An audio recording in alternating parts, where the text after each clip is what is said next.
सबसे पहले मैं करूंगी स्फीयर को टारगेट, क्योंकि स्फीयर में सिर्फ एक ही डायमेंशन होती है, रेडियस। ठीक है, इसमें सिर्फ एक डायमेंशन है, रेडियस। पहले तरह का क्वेश्चन इसमें आता है, देखो 3 चीजें हैं स्फीयर में, एक तो वॉल्यूम, एक तो सरफेस एरिया, वो कर्व्ड कहो या टोटल कहो, और एक होता है रेडियस। तीनों में से किसी भी एक की रेशियो दी जाएगी। ठीक है, अब टारगेट होता क्या है, देखो स्फीयर का, अब ये जो भी चीज मैं आपको समझा रही हूँ, this is based on practice and understanding of the formula जो हम कर रहे हैं। वॉल्यूम होता है 4/3 पाई आर क्यूब, और सरफेस एरिया, अभी टोटल कहो या कर्व कहो, होता है 4 पाई आर स्क्वायर।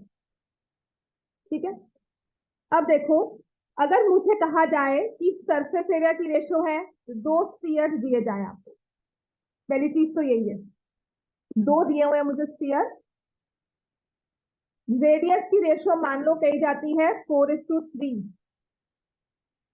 तो सरफेस एरिया की रेशियो क्या हो जाएगी, रेडियस का स्क्वायर 16:9।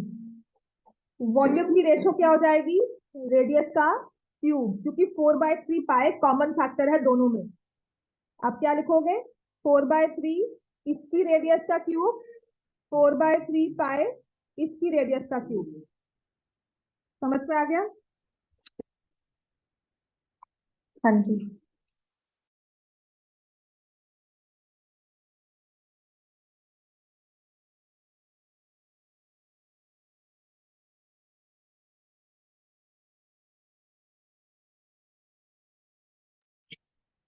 4/3 4 क्यूब, 4/3 पाए 3 क्यूब, तो ये 4/3 पाए 4/3 पाए कैंसिल हो गया, आंसर आ जाएगा 64:27। एक बात समझ में आई?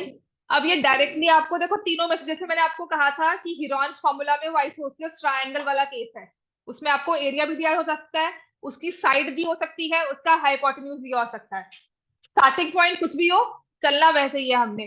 तो यहाँ पर आपको वॉल्यूम की रेशियो देकर रेडियस पूछ सकते हैं, वॉल्यूम की रेशियो देकर सरफेस एरिया पूछ सकते हैं। अगर वॉल्यूम की रेशियो दी है, रेडियस की रेशियो निकालेंगे, क्यूब रूट करेंगे।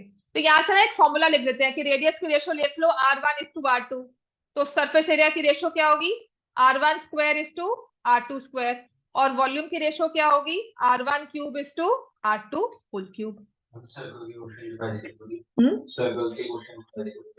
बिल्कुल करो।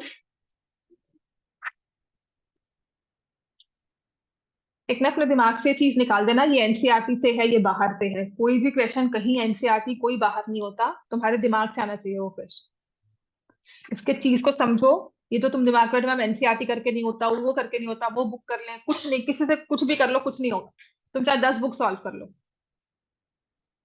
Try to see the question, understand the question, that's the only thing you need.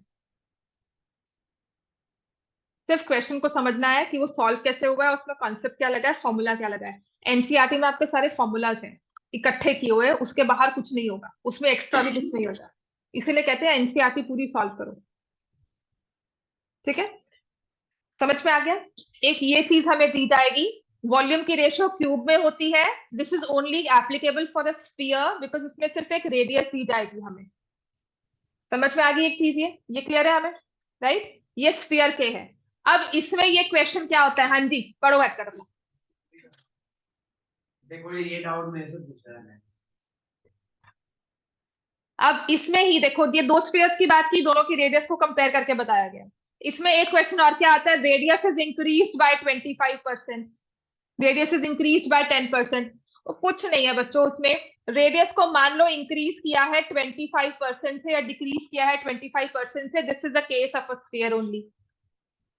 पहले रेडियस थी, अगर मान लो 25% से इंक्रीज कर रहे हो, तो लेट मी से पहले अगर रेडियस थी 100, 25% का इंक्रीज हुआ 25 हो गई, अब रेडियस क्या होगी 125। कुछ मत करना, रेडियस की रेशियो निकाल लेना, 4:5 की रेशियो बन चुकी है। अब निकाल लो आपकी डायरेक्टली कितना इंक्रीज हुआ कितना डिक्रीज हुआ, तो यहां से ले लो, let the radius be 4x, let the radius be new radius be 5x after increase. आपका वही क्वेश्चन सेम टू सेम बन जाएगा। समझ में आ गया? हाँ जी। क्यों? क्या कर लिया तुमने बैठकर, दिखाओ।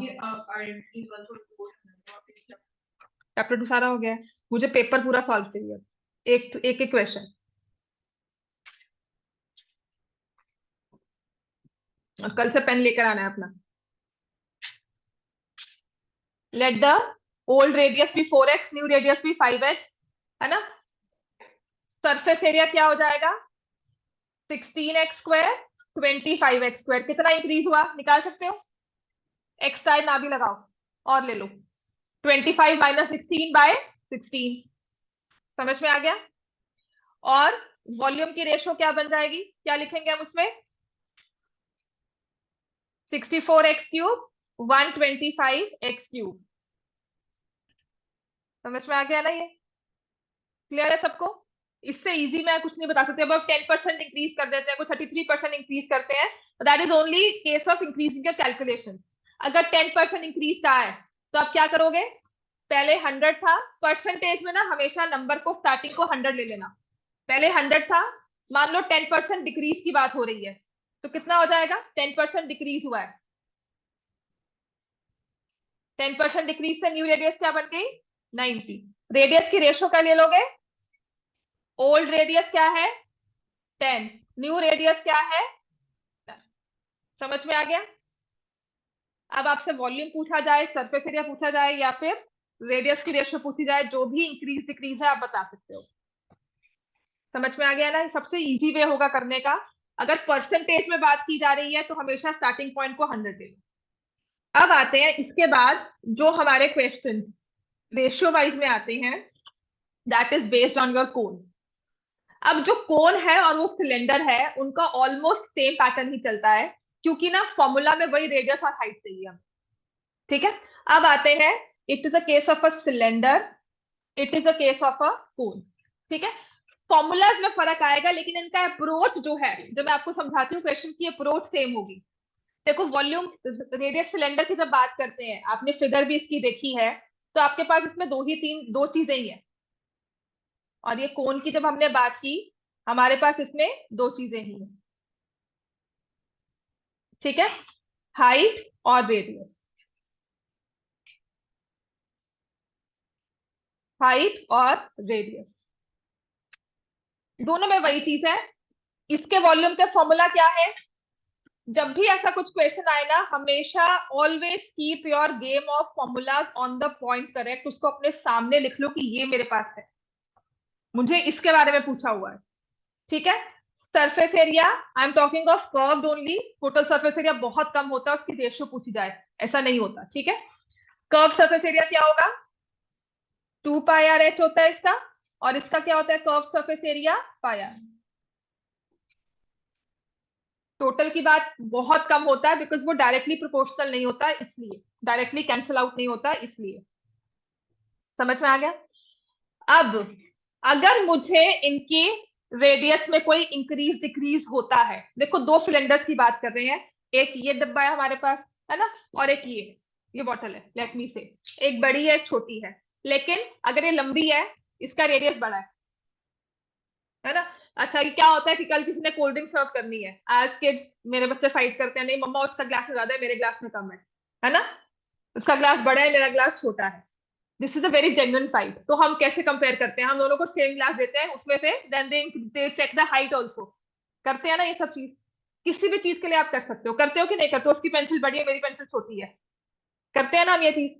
इसका मतलब क्या है, समझ में आ गया, कि हम उसकी रेडियस भी कंपेयर कर रहे हैं, उसकी हाइट भी कंपेयर कर रहे हैं, दोनों चीजें। देन वी से कि हाँ जी दोनों में सेम आएगा। किसी की रेडियस बढ़ गई, जैसे मैंने इसकी रेडियस बढ़ा दी, इसकी हाइट बढ़ा दी, तब हम क्या कहेंगे, अनफेयर है, नहीं नहीं उसकी ज्यादा है, उसका कम है, दूसरे का अच्छा लगेगा। तो this is how we compare two things और टू सॉलिड्स।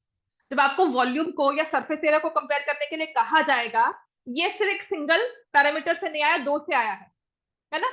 हमें रेडियस भी निकालनी है, हमें हाइट भी देखना है। तो क्या होता है, अब हाइट को या तो बताया होगा कि चेंज कर दिया, या बताया होगा रेडियस को चेंज कर दिया, या दोनों को चेंज कर दिया, वो क्वेश्चन में है। और मल्टीपल क्वेश्चंस है, मैं आपको 4 क्वेश्चन करवाकर नहीं कहूंगी कि हाँ जी इतने ही होंगे। दैट्स व्हाई आई से अंडरस्टैंड, ये सिलेंडर और कोन रेडियस और हाइट की गेम है। 2 पाई सब में सेम आएगा, मतलब मैं कल कोई और आपको सिलेंडर के डायमेंशन दे दूंगी तब आप 2 पाई आर तो लिखोगे, लिखो 2 पाई तो लिखोगे, रेडियस चेंज होगी, हाइट चेंज होगी। समझ में आ गया? तो जब हम दो सिलेंडर्स को कंपेयर कर रहे हैं ना, 2 पाई तो कट ही जाएगा, रेडियस और हाइट का ही आपस में रिलेशनशिप रह जाएगा। अब कहा क्या जाता है, they stand on the same base.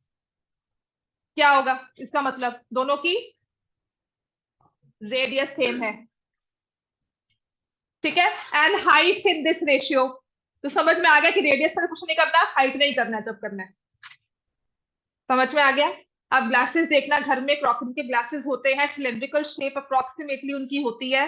तो कोई लंबा होता है, सेम उन्होंने कर्व बनाए, उन्हें सर्कल बनाए, पर कोई छोटे हाइट में है, कोई लंबे हाइट में, तो उसकी रेडियस सेम रखकर मैंने उसकी हाइट को बढ़ा दिया। कभी कभी मैंने रेडियस भी बढ़ा दी, हाइट कम कर दी, राइट? तो this is how we play with structures. Clear होता है इतना? तो यहां से सेम बेस कह दिया तो इसका मतलब है उसका रेडियस सेम कर दिया। आपको सिर्फ क्या करना है, रेडियस इसकी भी सेम होगी, दूसरा सिलेंडर होगा उसकी भी रेडियस सेम होगी, यहाँ पे H1 हो जाएगा, यहाँ पे H2। अब हाइट की रेशियो 5:4 दी है, तो आप यहाँ पर 5 लिख दोगे, यहाँ पे 4 लिखोगे, या पूरा का पूरा कैंसिल हो गया। सरफेस एरिया की रेशियो भी क्या आ गई, 5:4। Write a rational number between x1 and root √2 and √2 की अप्रोक्सीमेट वैल्यू क्या होती है, √3 की 1.7, इन बिटवीन लिख दो 1.5। अच्छा, दैट्स इट, सबसे आसान है। कोई इसमें कोई हार्ड एंड फास्ट फॉर्मूला नहीं है हमारे पास, क्योंकि रैशनल नहीं है। दो इरेशनल के बीच में रैशनल लिखना है, ठीक है? कल तुम्हें 22 दिया जाए और 24 दिया जाए स्क्वायर रूट में, तो आपको अप्रोक्सीमेटली स्क्वायर रूट ही निकालनी है इनकी, उनके बीच का एक नंबर लिखो।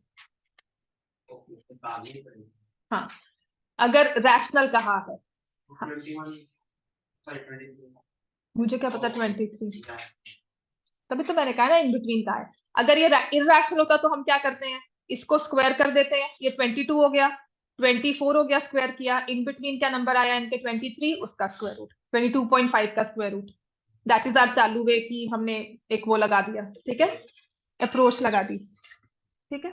चलो नेक्स्ट लिखो, इस पे क्वेश्चन लिख लो, मैं लिखवाती हूँ। हाँ नहीं लिखी, हाँ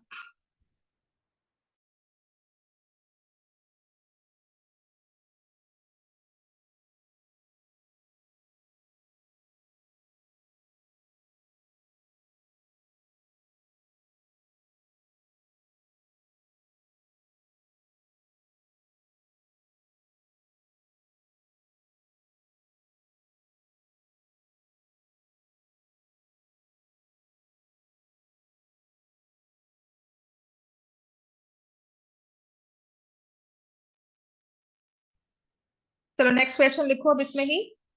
देखो, radius of cylinder is double, लिखो। अब देखो दोनों में, अब सेम बेस है, आपको पता लगेगा रेडियस में फर्क है, कभी कभी दोनों में चेंज कर देते हैं। जैसे ये क्वेश्चन है, this is from your exemplar, लिखा है radius of cylinder is double, radius is double, height is half, find the change in volume or find the ratio of the two volumes।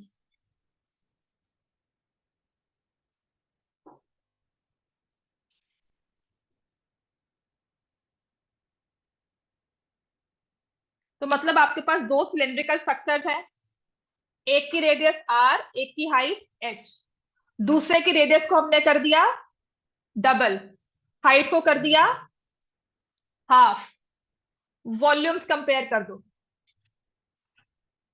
इसके volume में इसकी radius height, दूसरे वाले के volume में इसकी रेडियस और हाइट। समझ में आ गया? क्लैरिटी हुई क्वेश्चंस में? अब ये जब आपको रेशियो वाले क्वेश्चंस दिए जाते हैं,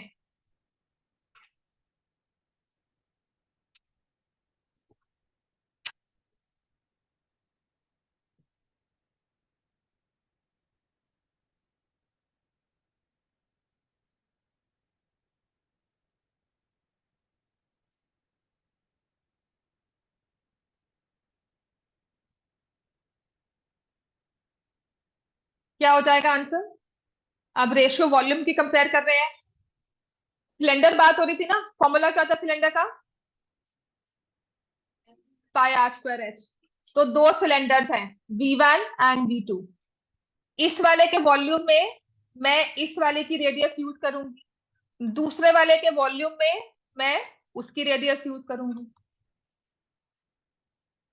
समझ में आ गया है ना? तो क्या होगा, pi r square h, pi 4r square into half h. Pi cancel हो गया, रेडियस का स्क्वायर आ गया, हाइट आ गई, तो 1:4 इंटू 1/2। आप देखोगे बाकी सभी चीजें कट जाती हैं, सिर्फ हमारे नंबर्स रह जाएंगे। क्या हो जाएगा, 1:2। इसका मतलब है अगर पहले वॉल्यूम 1 यूनिट था, अब कितना हो गया है, 2 यूनिट। बड़ा है कम हुआ है, ट्वाइस हो गया, डबल हो गया वॉल्यूम। रेडियस को डबल करके, हाइट को हाफ करके वॉल्यूम डबल हो जाता है।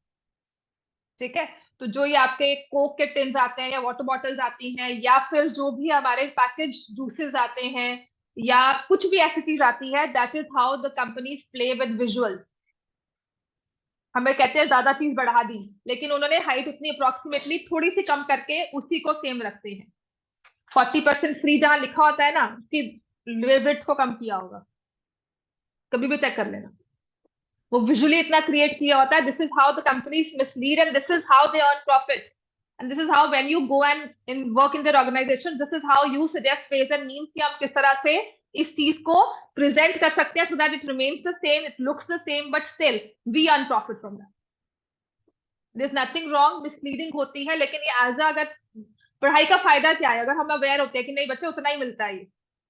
आप खुद चेक करना, 40% फ्री कहा जाएगा, या तो उसमें हवा होती है, या फिर उसकी थोड़ी सी लेंथ को थोड़ा सा कम किया होगा कंपैरिजन में, जो आपको विजुअली नहीं समझ में आएगा, इतना कोई विजुअल लगेगा लेकिन ये बहुत कम कर दिया।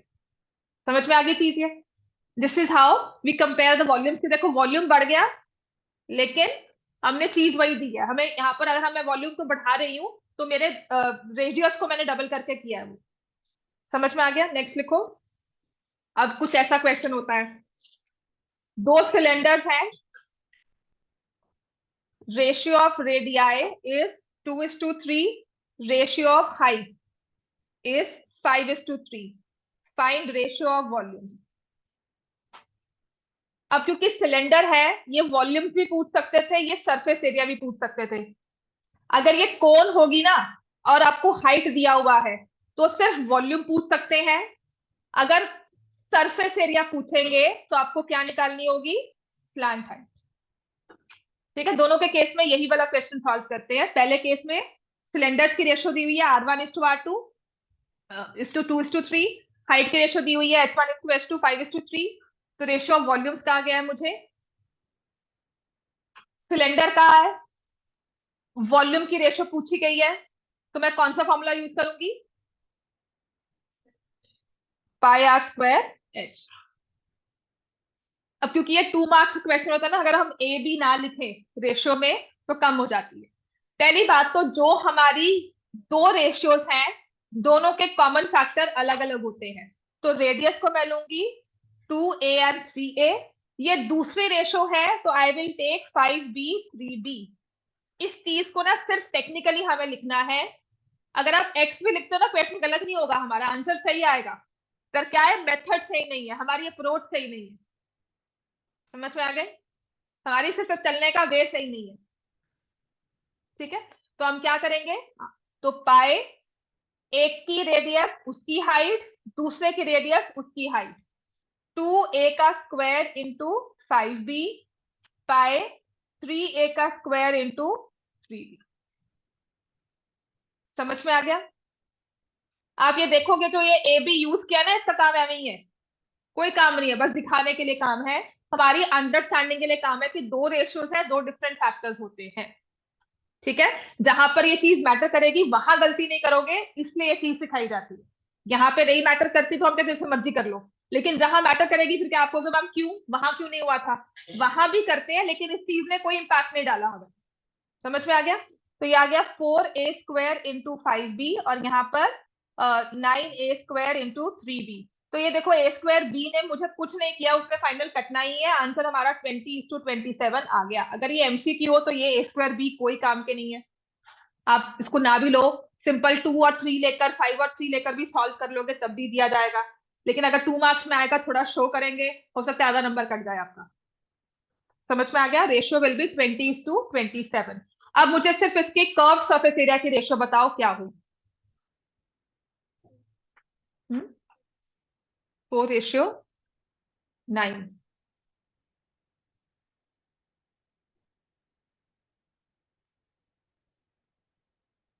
4:9।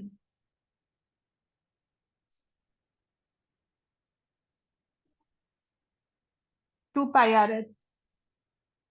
2 पाई आर एच होता है ना। देख बेटा, एक चीज और याद रखना, अब कंफ्यूजन ना हो इस चीज में। देखो, ट्राई एंड अंडरस्टैंड। सिलेंडर का बना किससे है? बेस क्या है इसका? सर्कल। सर्कल का एरिया कितना होता है? और सरकमफ्रेंस कितना होता है? समझ में आ गया? यहाँ पे सिर्फ एच लगा है। ये प्रॉपर वे है। 10:15, 10:9। डायरेक्टली इनको मल्टीप्लाई करोगे, है ना? हाँ, ठीक है, समझ में आ गया। ये प्रॉपर टेक्निकल वे है समझने का फॉर्मूला, क्योंकि ऐसे ही बनता है area of the base into height किसी भी ऐसे स्ट्रक्चर का जो प्रिज्म की फॉर्म होती है। और ये है सरकमफ्रेंस इनटू हाइट। कल मैं आपको एक वो दे दूं ना, ट्रायंगल से प्रिज्म बनाकर दे दूं, तब भी आप एरिया ऐसे निकालोगे, बेस एरिया इनटू हाइट। समझ में आ गया? ये पूरा इसका स्ट्रक्चर्ड फॉर्मूला होता है। और अब आते हैं कोन में, क्योंकि cone is a pyramid with a circular base. तो उसमें क्या होता है? बेस एरिया इनटू हाइट पर उसका 1/3 आ जाता है। प्रिज्म और पिरामिड में वॉल्यूम में 1/3 का फर्क होता है, राइट? और कोन में हाफ सरकमफ्रेंस लगता है, और इसकी लगती है स्लैंट हाइट। ठीक है, स्ट्रक्चर होता है फॉर्मूला को रटने का। समझ में आ गया इतना? अब आते हैं, इसी चीज को हम करेंगे कोन में। पहले तो मुझे ना इसके वॉल्यूम की रेशियो बताओ। आपको यही दिया हुआ है, R1:R2 is 2:3, H1 is to H2 is 5:3. Find the ratio of volumes.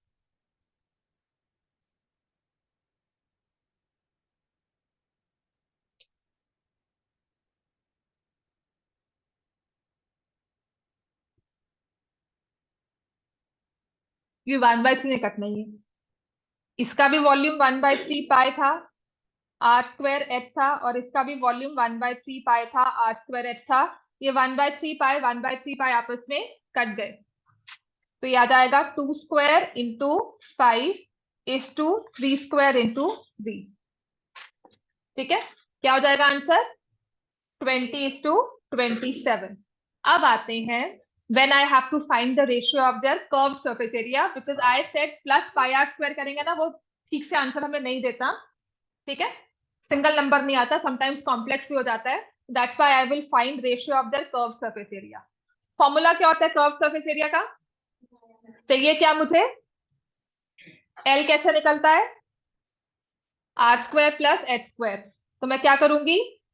2² plus 5² का अंडर रूट। अब होता क्या है, गलती क्या होती है इसमें, आपने जब A² B² किया ना, तब आप इसको सॉल्व नहीं कर पाते। That is the only thing, that's why we don't ask for surface area in case of a cone, जब हमें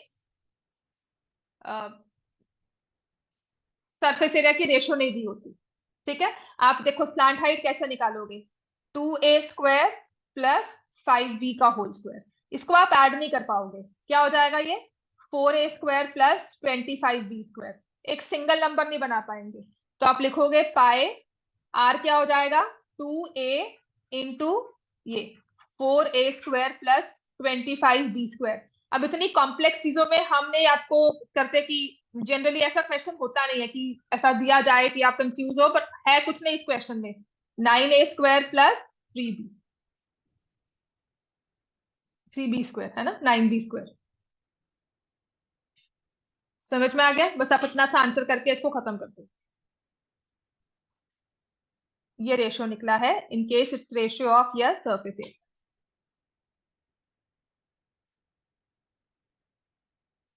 अब गलती क्या करेंगे इसमें, इसको 3A 3B लिख देंगे, इसको 2A प्लस 5B के स्क्वायर रूट से बाहर निकालो, ऐसा नहीं होता है। That is the only thing that we need to do. समझ में आ गया? तो अगर आपको रेशियो ऐसे दी होती है, या कहा जाएगा they are the same base, they have the same height radius in this ratio. समझ में आ गई चीज हमें? क्लैरिटी है अब इसमें? कोई कंफ्यूजन यहाँ तक? राइट? और करना है कि घर पे कर लोगे सारा? ठीक है, कल मैं आपको एक्स्ट्रा करवाऊंगी, कॉन्वेंट वाले बच्चे जा सकते हो, और जो मैंने आपको एक्स्ट्रा वर्कशीट दी हुई है कोशिश करना वो सारा आप कवर कर लो। ठीक है, हाँ जी, तुमने क्या किया बैठ कर?